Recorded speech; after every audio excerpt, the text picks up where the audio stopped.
கர்த்தருடைய பரிசுத்தமுள்ள நாமத்துக்கு மகிமை உண்டாவதாக. Glory be to the holy name of the Lord.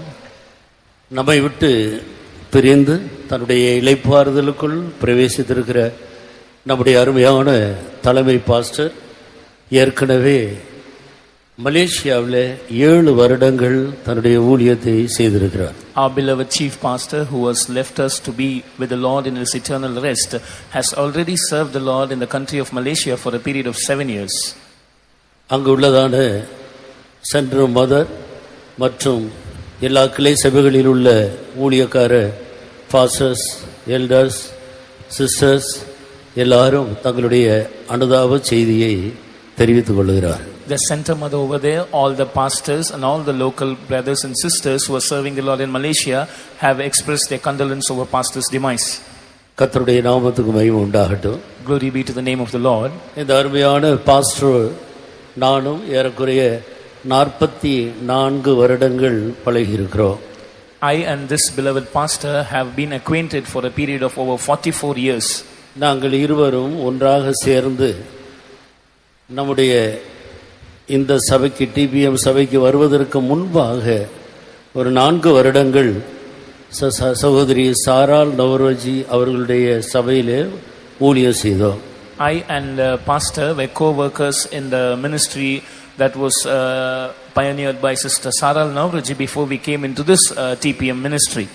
ஏறக்குறைய ஒரு 2 வருடங்கள் வேலூரில் நாங்கள் ஊழியம் செய்து கொண்டிருந்தோம். For a period of 2 years we were serving the Lord together in Velur.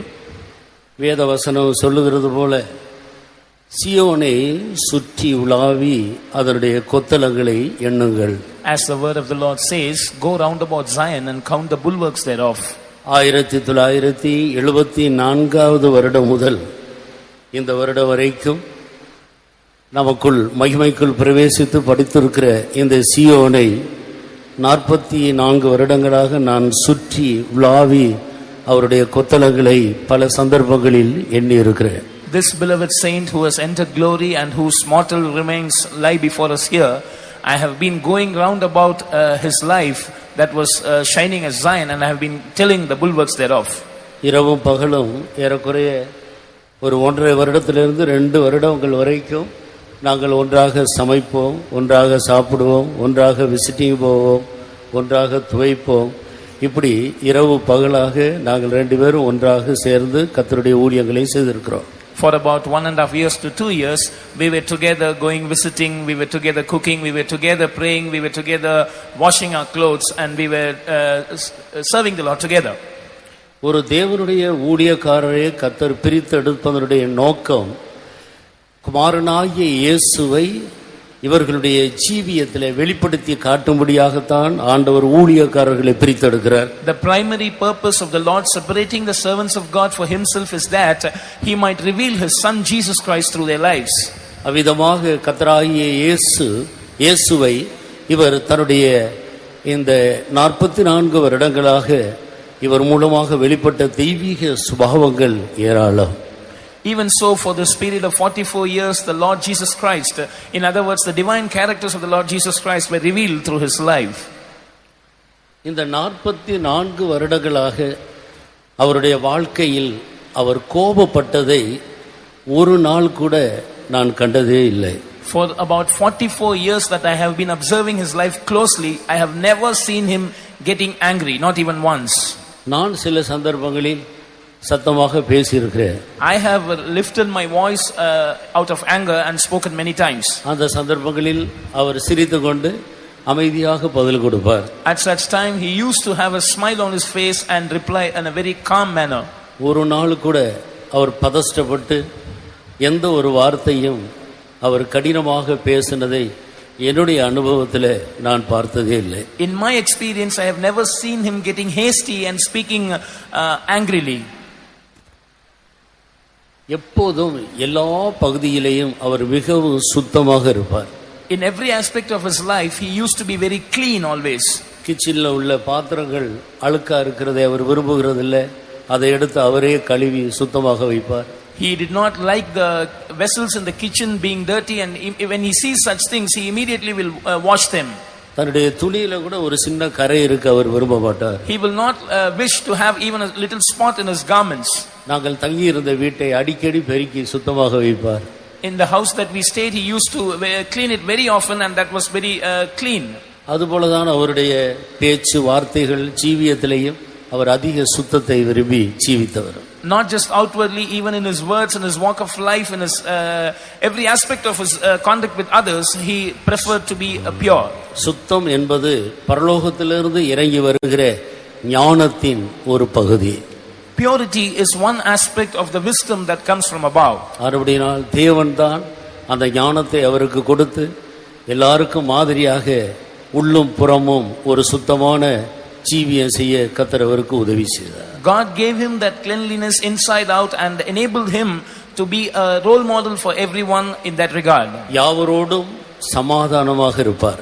He used to be at peace with everyone. அவரோடு மனஸ்தாபம் உள்ளவர்கள் வருத்தம் உள்ளவர்கள் யார் என்று பார்த்தால் என்னை பொறுத்தவரையில் யாருமே இதுவரைக்கும் இருந்ததாக எனக்கு தெரியவில்லை. If you examine to find out someone who is having any bitterness or hatred towards pastor, I don't think so there will be anyone. ஆடம்பரமான ஒரு பொருளும் அவரிடத்தில் இருக்காது. He did not carry any lavish or any costly item with him. அவருடைய வாழ்க்கையெல்லாம் ரொம்ப simple லைஃபை அவர் பாதுகாத்து கொண்டார்.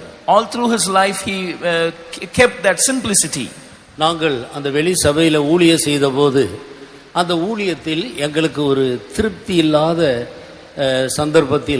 சந்தர்ப்பத்தை நாங்கள் உணர்ந்தோம். When we were serving the Lord in that other church, there was an instance when we felt that we could not get the real satisfaction out of the ministry. அந்த நாட்களில் இப்பொழுது இருக்கிற நம்முடைய இந்த சபையை குறித்த எந்த ஒரு நல்ல அபிப்பிராயமும் எங்களுக்கு இல்லை.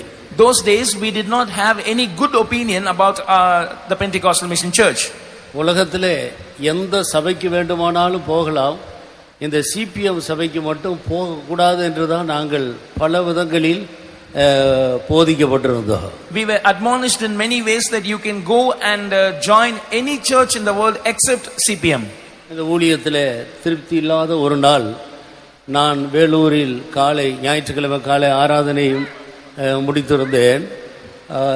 இவர் பக்கத்தில் உள்ள ஒரு பிரான்ச்சுக்கு சோளிங்கர் என்ற ஒரு இடத்துக்கு ஊழியத்துக்கு போய் ஆராதனை முடித்து அவர் இரவு திரும்பி வந்தார். When this was our story, once I was conducting the Sunday morning service in Vellore, when pastor had gone to conduct a church in one of the branches that was in Sholingar. அவர் வருவதற்கு முன்பாக நான் அவருக்கும் எனக்கும் சேர்த்து சமைத்து வைக்க வேண்டும். அடுத்த வாரம் நான் அங்கே போவேன், இவர் சமைத்து வைப்பார். Before he has to come back, I had to cook for both of us. The next week I had to go to Sholingar and he used to cook before I came. சமையல்ல கூட மிகவும் நன்றாக சமைக்கக்கூடிய கிருபை பெற்றவர். He had the grace to cook well. He was a very good cook as well. கர்த்தருக்கு ஸ்தோத்திரம். Praise the Lord. இப்படி இருந்த நாட்களில் நான் இவருக்கு தெரியாமல் நாம் இந்த ஊழியத்தை விட்டு போய் எங்கேயாவது இமயமலை பக்கத்தில் போய் சன்னியாசியாக ஊழியம் செய்யலாம் என்று சொல்லி நான் என்னுடைய துணிகளையெல்லாம் எடுத்து ஒரு பைக்குள் வைத்து அந்த நாங்கள் இருந்த வீட்டை பூட்டிவிட்டு அவருக்கு சமைத்து வைத்துவிட்டு சாவியை பக்கத்தில் உள்ள ஒரு விசுவாசியிடத்தில் கொடுத்து நான் பக்கத்தில் போய் வருகிறேன் என்று சொல்லிவிட்டு போய்விடலாம் என்று முடிவு பண்ணி சமைத்து வைத்துவிட்டு என்னுடைய துணியெல்லாம் எடுத்து வைத்து என்னுடைய பிரயாணத்துக்காக நான் ஜெபம் பண்ணி கொண்டேன். On that particular day, because I was quite dissatisfied with that ministry, I planned to go to the Himalayas and become a sannyasi, and I did not want to inform pastor about this, so I thought that before pastor would return, I should cook for myself and him, and I also packed all my baggage in order to start my journey. And I gave the keys of the house that we stayed to a believer who was nearby. ஜெபித்துக் கொண்டிருந்த போது திடீரென்று ஒரு சத்தம் எனக்கு கேட்டது. When I was praying, I heard a voice. அதற்கு முன்பு அப்படி ஒரு சத்தத்தை நான் கேட்ட பழக்கம் எனக்கு இல்லை. Prior to that, I did not have the experience of hearing such a voice. நீ என்னை போல ஜீவிக்க விரும்பினால் சிபிஎம்முக்கு போ என்ற ஒரு சத்தம் மிக தெளிவாக என்னுடைய காதில் தொனித்தது. I heard this voice very clearly ringing in my ears. If you want to live a holy life just like me, go and join CPM.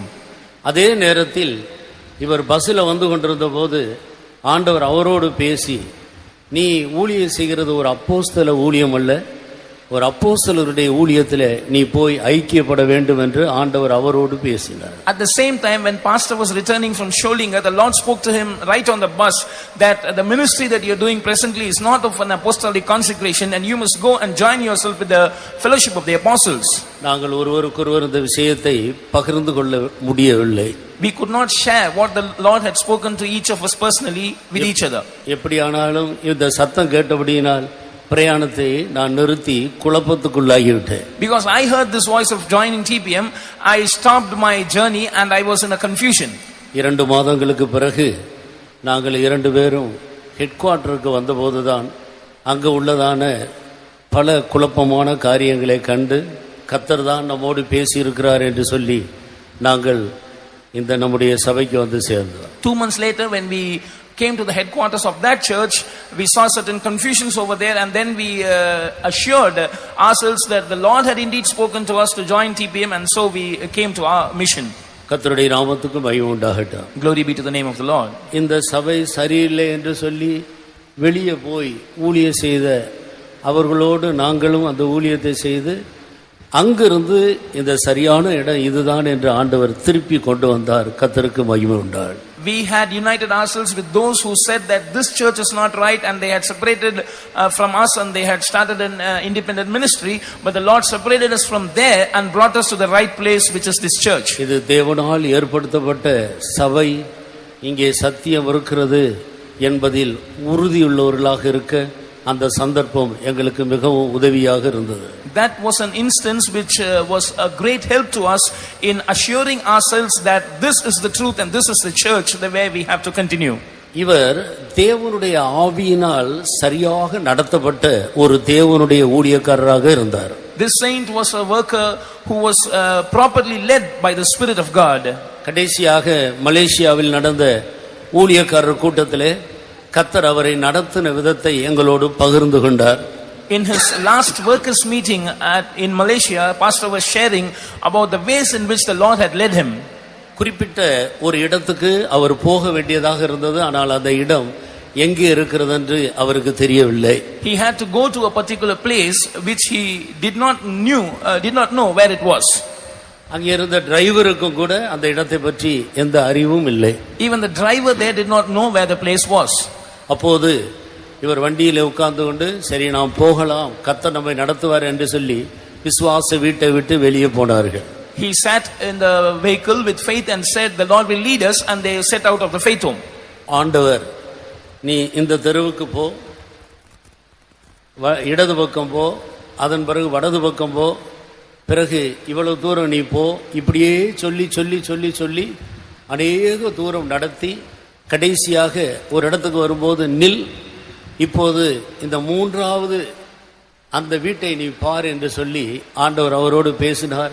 அவர் சொல்ல சொல்ல டிரைவரும் கூட லெஃப்ட் ரைட்டு இப்படியே திருப்பி திருப்பி திருப்பி திருப்பி நில் என்று சொன்ன இடத்தில் போய் நின்று பார்த்தபோது எந்த வீட்டுக்கு போக வேண்டுமோ அந்த வீட்டுக்கு வாசல்ல ஆண்டவர் சரியாய் கொண்டு போய் நிறுத்தினார். The Lord started speaking with our pastor, go straight, take left, and then take right, go to this distance, and finally when they stopped at a point, the Lord said, look at the 3rd house on the right. And as the Lord was speaking to pastor was giving instruction to the drivers, and finally they landed in that house where they had to go. சகலவற்றையும் குறித்து போதிக்கிற தேவ ஆவியானவர் எப்படி கொர்நேலியுடைய ஆட்களுக்கு சீமோன் பேதுரு இருந்த அந்த வீட்டை சரியான அட்ரஸ் கொடுத்து அனுப்பினாரோ அதுபோல ஆவியானவர் சகலவற்றையும் அவருக்கு போதித்து நடத்துவதிலே அவர் நல்ல அனுபவம் பெற்றவராக இருந்தார். The Spirit of God who teaches us all things, as he led the men from the household of Cornelius to the house where Simon Peter was staying, the Lord also led pastor in every way of his life by giving him the right counsel. அவர் யாரையும் சார்ந்து கொள்ளுகிறதில்லை. Pastor did not rely on anyone. நாங்கள் 44 வருடம் பழகினாலும் ஒரு நாளும் அவர் என்னை சார்ந்து கொண்டதில்லை, நான் அவரை சார்ந்து கொள்ள அவர் விட்டதும் கிடையாது. Though we had this fellowship for about 44 years, pastor was never dependent on me, neither did he allow me to rely on him. அவருடைய நேசருடைய மார்பில் மட்டும் சார்ந்து தன்னுடைய ஜீவியத்தையும் ஊழியத்தையும் கட்டி எழுப்பின ஒரு தேவனுடைய மனிதன். He was a man of God who built his life and ministry leaning only upon the breast of his beloved. தன்னுடைய பிரதிஷ்டையின் ஜீவியத்தில் அவர் மிகவும் உண்மையா இருந்தார். He was very faithful in his life of consecration. அவர் ஒரு முறை பெங்களூர் போயிருந்த போது அவருடைய அண்ணன் குடும்பத்தார் அங்கே இருக்கிறார்கள். அதை பார்த்து சுவிசேஷம் சொல்லலாம் என்று அவர் போய் கொண்டிருந்த போது அவருடைய வீட்டுக்கு முந்தின வீட்டு அந்த இடத்துல போய் ஆண்டவர் என்னை பார்க்க அனுமதிக்கவில்லை என்று சொல்லி அப்படியே திரும்பி வந்து விட்டார். அந்த வீட்டுக்கு போக இல்லை. Once pastor had this idea of visiting his brother's house which was in Bangalore with the intention of sharing the gospel to them, and he had set out from the faith home to go there, but just a house before the house they were dwelling, he stopped the car and said, God is not permitting me to meet them, and so he came back without visiting them. அவருடைய விசுவாசத்தில் அவர் மிகவும் உறுதியுள்ளவராக இருந்தார். He was very firm in his faith. ஒரு நாள் இரும்புலியூரில் அவருடைய ரூம்ல அவர் கொஞ்சம் பல்லு வலியினாலே கஷ்டப்பட்டு கொண்டு அப்படியே துக்கப்பட்டு கொண்டிருந்தார். Once in his room when he was in Irumbliyu, pastor was suffering from a severe toothache and he was very grieved because of it. நீங்கள் ஏன் ஒரு மாதிரி உட்கார்ந்து இருக்கிறீர்கள், என்ன விஷயம்? I asked him, why are you so upset, what is the matter? அப்ப சொன்னார், எனக்கு இருக்கிறது ஒரே ஒரு பல்லு தான், அந்த பல்லு கொஞ்சம் ஆடி தொந்தரவு கொடுத்து கொண்டிருக்கிறது என்று சொன்னார். He said, I have only one tooth left and that is also giving me trouble, it is paining. ஒரு பல்லு தானே, அதை புடுங்கி போட்டுட்டு தேவைன்னா வேற பல்லு கட்டிட்டு போக வேண்டியது தானே, இடத்துக்கு அதுக்காக உட்கார்ந்து கஷ்டப்படுகிறீர்கள் என்று நான் சும்மா வழக்கமா பேசுறது போல பேசு. I said casually that it is one teeth after all, you can pluck it out and if you want you can keep dentures and carry on. அவர் சொன்னார், என்னுடைய 31 பல்லையும் ஆண்டவர் தான் புடுங்கினார், இந்த 32வது பல்லையும் அவரே புடுங்கட்டும் என்று காத்துக்கிட்டு இருக்கிறேன்னு சொன்னார். He said God took out all the 31 teeth and I am waiting for this particular one also to be taken by the Lord. அடுத்த நாள் காலையில் அவரை போய் பார்த்தபோது அந்த 32வது பல்லை ஆண்டவர் புடுங்கி விட்டார், எனக்கு இப்பொழுது பல்லே இல்லை, எல்லாம் முடிந்தது என்று. The next morning when I went to visit him, he said, the Lord has taken the 32nd also, now it is all finished, I have no more teeth left. வேற பல்லு அவர் கட்டவில்லை. He did not keep dentures. ஆனால் அவருக்கு பல்லு இல்லாதது போல யாரும் சொல்ல முடியாது. அவருடைய வார்த்தைகள் எல்லாம் தெளிவா இருந்தது. பல்லு இல்லாமலே முழு உலகமும் போய் அவருடைய ஊழியத்தை அவர் நிறைவேற்றி முடித்தார். But no one could complain about the lack of teeth in his mouth because his speech was very clear. Without having these teeth, he was able to travel across the globe and preach the word of God. ஏறக்குறைய 25 வருடங்களுக்கு முன்பாக அவர் மலேசியாவில் ஊழியம் செய்து கொண்டிருந்த போது ஒரு நாள் என்னை ஆண்டவர் அமெரிக்காவில் அலஸ்கா என்ற ஒரு இடத்துக்கு கொண்டு போவதாக சொல்லி இருக்கிறார். நான் என்னுடைய டைரியில எழுதி வைத்திருக்கிறேன். எப்பொழுது கொண்டு போவார் என்னன்னு எனக்கு தெரியாது, அது எந்த பக்கம் இருக்குன்னு தெரியாது. ஆனால் ஆண்டவர் சொன்னபடினால் ஒரு நாள் அதை அவர் செய்வார் என்று சொல்லி அந்த நாளிலே அவர் என்னிடத்தில் சொல்லி இருந்தார். About 25 years ago, he was serving the Lord in Malaysia. He shared with me that the Lord has spoken to him about a place called Alaska. He said that I do not even know where it is, but because the Lord has spoken to me, I have written it in my diary, and someday or the other the Lord is sure to take me there. இப்போது அவருடைய கடைசி சுவிசேஷ பிரயாணத்துக்கு போவதற்கு முன்பாக நான் அவரிடத்தில் கேட்டேன், ஆண்டவர் உங்களை அலஸ்கா என்ற ஒரு இடத்துக்கு கொண்டு போவேன் என்று சொன்னாரே, நீங்கள் ஏற்கனவே அமெரிக்காவில் ஊழியம் செய்தீர்கள், இப்போதும் பல முறை இங்கே போயிருக்கிறீர்கள், அந்த இடத்துக்கு ஆண்டவர் உங்களை கொண்டு போனாரா என்று கேட்டேன். And before his final missionary journey, I was asking him, Pastor, you had already served the Lord in America. You had also told me that God has told you that He will take you to Alaska. Have you visited that place ever? அவர் சொன்னார் சிரித்துக்கொண்டு, இந்த வருடம் தான் அங்கே போகிறேன். ஒரு வாரம் நான் முன்னாலே போய் அங்கே 3 நாள் கூட்டம் வைத்திருக்கிறோம். அமெரிக்காவில் உள்ள ஊழியர்கள் அங்கே போய் முன்னால் ஆயத்தப்படுத்துகிறார்கள், நான் அங்கே போய் ஊழியம் செய்வேன் என்று சொல்லி போனார். With a great smile, pastor said, this year the Lord is taking me there. We have arranged for 3 days of ministry in that place. The workers in America are going before me to make the necessary arrangements and I'm going to preach there for the first time. அதையும் நிறைவேற்ற கர்த்தர் அவருக்கு உதவி செய்தார். The Lord enabled him to fulfill that ministry as well. வேதம் அவருடைய மன மகிழ்ச்சியாக இருந்தது. The word of God was his delight. வேத புத்தகத்தை தவிர வேறு எந்த புத்தகத்தையும் எடுத்து அவர் படித்ததை நான் பார்த்ததில்லை. I have never seen him reading any book except the Bible. ஒரு பிரசங்கம் பண்ணினால் நிறைய வேத வசனங்களை மேற்கோள் காட்டுவார். When he used to give a sermon, he used to highlight or quote a lot of verses from the Bible.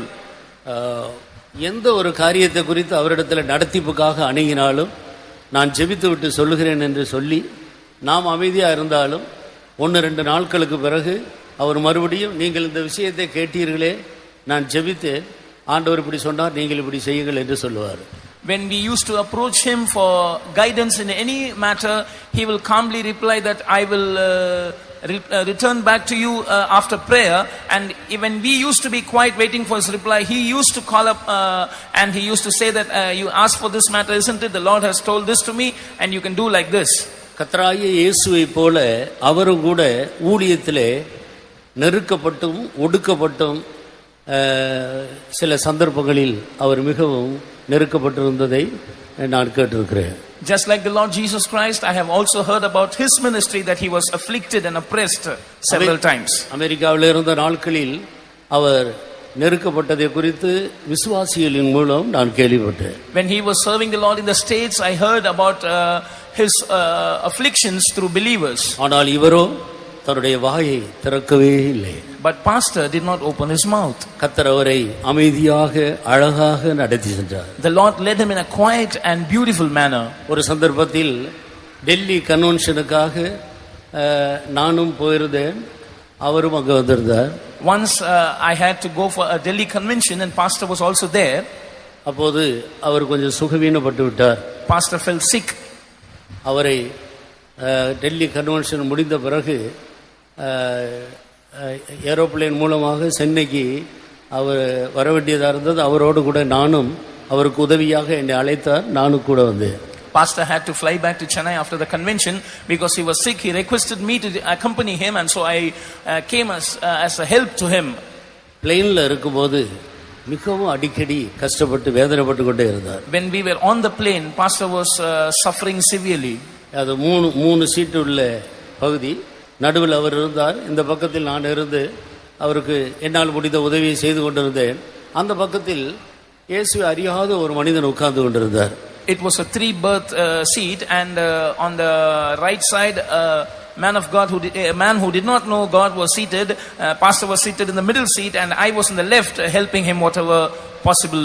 சென்னைக்கு வருகிற வரைக்கும் இவர் கஷ்டப்பட்டு கொண்டிருந்தார்.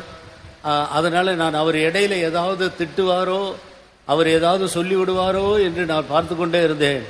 ஆனால் சென்னைக்கு வருவதற்கு கொஞ்சம் முன்னால ஐயா யாரு, எங்க இருக்கிறாங்க, இவ்வளவு நல்லா இருக்கிறாங்களே, இவங்களுக்கு என்ன கஷ்டம் என்று அவர் ரொம்ப அன்பாக விசாரிக்க ஆரம்பித்து விட்டார். And I was hesitant that this man who did not know God will be troubled by pastor's sickness and he will shout something, but that man was very quiet and when we were about to get down he said this looks like a saint and what is the problem that he is suffering with. திடீரென்று அந்த விமானத்திலிருந்து பிரயாணம் செய்த ஒரு சகோதரி நிறைய நகையெல்லாம் போட்டுக்கொண்டு ஆடம்பரமான ஒரு வஸ்திரங்களை உடுத்தி கொண்டு திடீர்னு நாங்கள் இருந்த இடத்துக்கு வந்து ஐயாவுக்கு நான் ஏதாவது பணிவிடை செய்யணுமா என்று சொல்லி திடீர்னு அந்த சகோதரி கேட்டார். And there was a sister who was clad in very lavish garments and she was also having a lot of ornaments over her neck and she suddenly came near our seat and said can I serve this man of God in any way possible. அந்த சகோதரிக்கும் எங்களுக்கு எந்த சம்பந்தமும் கிடையாது. She was no way connected to us. யாரென்றே தெரியவில்லை. We did not know who she was. திடீரென்று எழுப்பி கம்பீரமாக வந்தார்கள். வந்து பக்கத்துல வந்து ஐயாவுக்கு நான் ஏதாவது பணிவிடை செய்யணுமா சொல்லுங்க, என்ன வேணாலும் நான் உதவி செய்யறேன்னு சொல்லி very boldly she came near us and said should I help this man of God in any way, please tell me. தேவனுடைய கண்களில் ஏராளமான கிருபை பெற்றவர், மனிதர்கள் எல்லாருடைய கண்களிலே அவர் அதிகமான தயவு பெற்றவராக இருந்தார். This saint who found grace in the eyes of God was also in favor in the eyes of men. சொல்லுவதற்கு எவ்வளவோ விஷயங்கள் இருக்கிறது, நான் சுருக்கிக் கொள்கிறேன். I had a lot of things to share about him but I want to end up my words. நீதிமான்கள் இந்த பூமியிலிருந்து எடுக்கப்படுவது இந்த பூமிக்கு அழிவு சமீபமாக இருக்கிறது என்பதை மிக தெளிவாக காட்டுகிறது. Righteous men being caught up from this earth denotes very clearly that this world is awaiting a judgment or destruction. Sodom கொமோராவிலே நீதிமான்கள் எல்லாம் ஆண்டவருக்கு பயந்தவர்கள் போன பிறகு கடைசியா லோத்து குடும்பத்தை சேர்ந்த 4 பேர் மட்டும் இருந்தார்கள். அந்த தேசம் அழிவுக்கு வந்தது. When all the devout men had left Sodom and Gomorrah, and finally only Lot's family, 4 of them were left there, and so a great destruction met that place. இந்த ஹால்ல இருக்கிற ஒவ்வொரு தூணாக நாம் உடைத்து கொண்டே வந்தால் இந்த ஹால் முழுவதும் உடைந்து போகும் என்று நாம் அறிந்திருக்கிறோம். We know that if we keep breaking the pillars of this hall one by one, finally this hall would collapse. நீதிமான்கள் எடுத்துக்கொள்ளப்படுகிறார்கள், ஒருவரும் அதை மனதில் வைக்கிறதில்லை. The righteous are taken away, and none taketh it to his heart. பரிசுத்தவான்களுக்காக, சபையின் தூண்களாயிருக்கிறவர்களுக்காக நாம் ஜெபிக்க வேண்டியது நம்மேல் விழுந்த பெரிய கடமை. It is our responsibility and duty to pray fervently for the saints of God, for those who are the pillars of the church. தொடர்ந்து இந்த சபைக்கு பொறுப்பாக இருந்து சபையை நடத்துகிற எல்லா பரிசுத்தவான்களுக்காக நாம் எல்லாரும் சேர்ந்து ஜெபித்து அவர்களுக்கு நல்ல ஆரோக்கியத்தை தரும்படியாக உதவி செய்வோம். கர்த்தர் நமக்கு உதவி செய்வாராக. Shall we all continue to pray and support the leaders who are going to guide the church, so that the Lord might give good health and strength to them and be with them?